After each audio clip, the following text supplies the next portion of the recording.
तक उसके बुजुर्गों, दोस्तों, बच्चों, स्टेज पे बैठे हुए हल्का नंबर 2 की आन शान उम्मीदवार असेंबली जफर अनवर साहब, स्टेज पे बैठे हुए बाकी सियासी ज़ुमा। जफर साहब, आज आप उस धरती पर तशरीफ लाए हैं।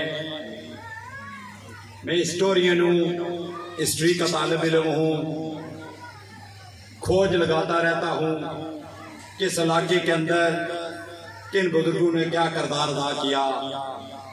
जब मैं तारीख दोहराता हूँ तो 1932 में महाराजा ने फैसला किया कि राज्यसभा बनानी है, एक ऐसी जगह बनानी है जहां पर कश्मीरी तमाम इलाकों से आकर अपने लोगों की नुमाइंदगी करें और उस पार्लियामेंट के अंदर अपनी बात का रख सकें। तो इस धरती के एक सपूत चौधरी फजल इलाही ने महाराजा के बहुत करीब थे। महाराजा ने कहा कि चौधरी साहब जाएं और आप वहां से मुंतखब होकर आए। जो मैंने किताब में पढ़ा, जो बुजुर्गों से सुना, तो चौधरी फजल इलाही वापस अपने इस जिला मीरपुर के अंदर आए और आकर लोगों को इकट्ठा किया। अल्लाह ताला उन्हें जन्नत नसीब करे। वापस आकर लोगों को इकट्ठा करके कहा कि हमें जिला मीरपुर से एक ऐसे शख्स को श्रीनगर के अंदर भेजना चाहिए, जब वो बैठकर बात करे, जब उसने लिबास पहना हो तो वो देख के कहे कि मीरपुर के लोगों ने जो अपना नुमाइंदा भेजा है ये सबसे खूबसूरत भी है और सबसे खूबसूरत बातें भी करता है। तो आपके खानदान से चौधरी अब्दुल करीम साहब यहाँ से मुंतखब होकर असेंबली के अंदर गए।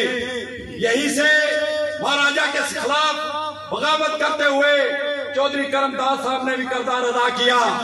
मैंने केने सेठी साहब जो 95 साल की उम्र में अभी जम्मू में फौत हुए हैं, उन्हें जब मिला तो उन्होंने कहा कि आरिफ, मुझे जिंदगी अल्लाह के बाद का अगर किसी ने दी है तो वो पुण्याम के लोग हैं, वो करमदास चौधरी का खानदान है, जिन्होंने 1947 में जब गदर पड़ा तो मुझे जेल से निकाला, 10 दिन आपने घर रखा, 9 भाइयों ने मुझे यहाँ से इकट्ठे लेकर छम से क्रॉस करवाया और मैं जम्मू के अंदर गया और वहां पर वो 5 दफा असेंबली के मेंबर रहे, तो उन्होंने वहां पर काम किया।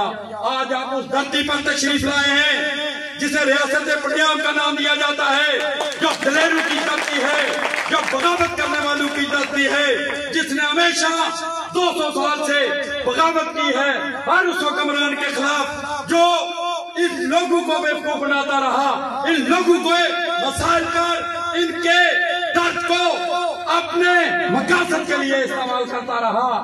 तो मैं सिर्फ इस बात पर खत्म करने की कोशिश करूंगा, वक्त की नजाकत को सामने रखे हुए, आज उसी धरती के जिसको चौधरी अब्दुल मजीद ये कहा करते थे कि मेरी माँ यहाँ की है, और लोग वफा निभाते रहे कि हमारी बेटी तंगियों में है और इसका ये बेटा है।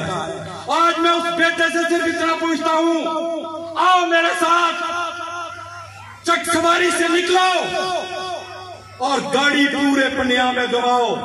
तुम्हें एक सड़क भी ऐसी मिल जाए जिसको तुम अपनी मर्जी से कह दो कि मैंने ये सड़क बनवाई है, मैं कहूंगा तुमने अपनी माँ के खून से वफा की है।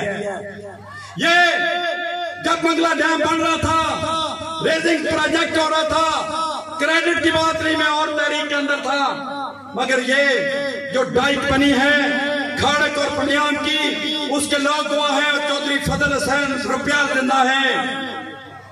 इस्लामाबाद राजा सिकंदर याद की हुकूमत थी और वहां पर हमें वापदा ये बता रहा था कि हमने क्या आपको देना है। जब मेरी बारी आई तो मैंने पूछा कि जरा मुझे बताओ 9.9 किलोमीटर पंजाब है, आपको पता है? अगर आपको पता है तो मुझे बताओ कि वो किस तरह चक सवारी आएंगे।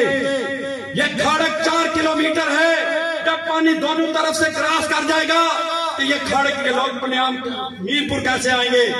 तो ये डाइक मंजूर हुई थी। मैंने इसके बाद इस डाइक को रुकवाया और 33 लाख रुपया मुरी पन्याम के लोगों को धूल और मट्टी का दिलवाया कि ये लोगों पर धूल भी पड़ती है और मट्टी भी पड़ती है, और 33 लाख रुपया दिलवाया।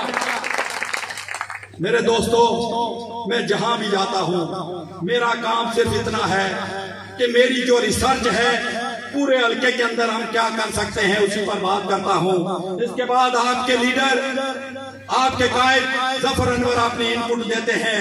वक्त को मलूज़े खातर रखते हुए जफर अनवर साहब जहां जहां हम गए मैं आपको बताता हूं यहाँ पर क्या हो सकता है, टूरिस्ट कैसे इंक्रीज हो सकती है, यहाँ पर जंगल कैसे बन सकते हैं, यहाँ पर डैम कैसे बन सकते हैं, अनएम्प्लॉयमेंट को हम कैसे खत्म कर सकते हैं, ओवरसीज कश्मीरीज का पैसा कैसे लगा सकते हैं। तो इस वक्त इस पूरे हल्के के अंदर सबसे खूबसूरत जगह टूरिज्म के लिए ये डाइक है, ये पन्याम और अन्नो है, इसकी पहाड़ियां हैं, इसके आगे पीछे डैम है। अगर हम इसको डेवलप कर लें, इस सड़क को उस मेयार के मुताबिक बना लें जो बिल्कुल कोई काम नहीं है। मंगला डैम रेजिंग प्रोजेक्ट के अंदर पैसा पड़ा है, वाडा के पास बकाया पैसा पड़ा है, सिर्फ हमने एक क्लिक करना है। इस तरह जैसे फोन को किया जाता है, उस चेयरमैन को बुलाना है, पैसा इधर हमें मिलेगा, खर्च आप ईमानदारी से करें और यहाँ पर किसी को नौकरी लेने की जरूरत ही नहीं पड़ेगी।